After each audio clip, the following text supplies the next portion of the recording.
Hi, and welcome to the Stubblefield Report. I'm Jomo Stubblefield. The Liberian government recently signed an agreement with Gold Star Air, a Ghana-based aviation company, launching in what they say is the new Liberian national airline, Lone Star Air.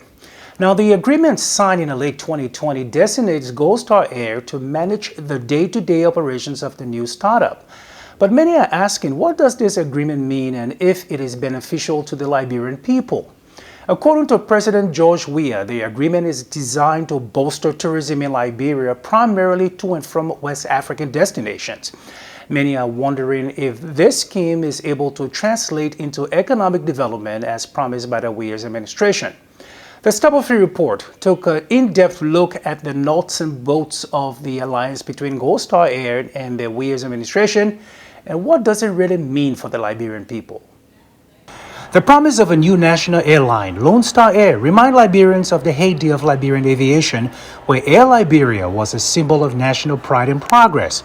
Air Liberia launched in 1974 but shuttered in 1990 due to a plethora of problems. The recent announcements of the new national airline, while bringing excitement and praise, is also asking lots of questions. Air Liberia was a big pride for Liberia. The idea that somebody could come from Harper on a Friday and go back on Monday, come for weekend and go back. And it's the same thing happening from Greenville, Sino County to Monrovia and back. Roland Momolu Johnson served as director of Liberia's Civil Air Authority and assistant administrator for Air Liberia in the early 80s. He says reviving the national airline is a worthy cause, but warns that the process has to be aligned with international standards. With this Lone Star Air coming back on, yes. Once they can get a good aircraft, register it and train the proper pilots and air hostesses and air hosts, I think it would be a very good idea.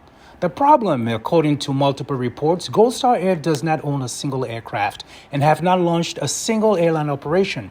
All of the aircraft with Lone Star insignias appears to be photoshopped. According to the aviation blog 1 Mile at a Time, Gold Star Air has a reputation of promising aviation operations for years but has never delivered. The Ghana Civil Aviation Authority issued a press release advising the general public to avoid doing business with Gold Star Air, saying that their advertising is misleading and they do not have the necessary permissions and approvals to commence air operations in Ghana, one of the stated destinations for Lone Star Air. Because it has not expired. Johnson says in addition to meeting all the requirements to launch airline operations, public perception is crucial. He says Gold Star Air struggles to get permits in Ghana is worrisome. The concern here is, again, looking at their structure. You have to look at the group that came together for them to come up with Gold Star Air. There must be a problem somewhere.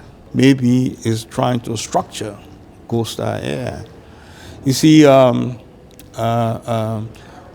you don't have a proper structure, there's a problem with certain things getting off the ground. Asked if he will grant an aviation company permits to launch an airline without an aircraft, Johnson says, I will not issue the license.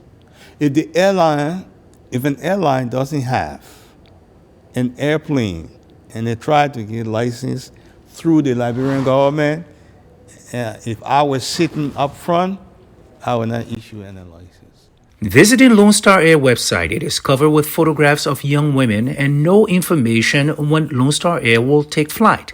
And there are no documentation or actual pictures of their fleet. Yet, in a ceremony celebrating President George Weah's birthday, Gold Star Air named one of their non-existing aircrafts after the president. Now, we reach out to the Ministry of Transportation and the Ministry of Information in Liberia for comment on this story, but we have not heard back from them. People we spoke to on condition of anonymity says that they are concerned that this agreement requires more transparency for the Liberian people to fully understand the details of the alliance. In the meantime, aviation experts are advising Liberians to demand more information from their government as they wait for Lone Star Air to take flight. We will continue to update you on this story as it develops. For the Stubblefield Report, I'm Jomo Stubblefield.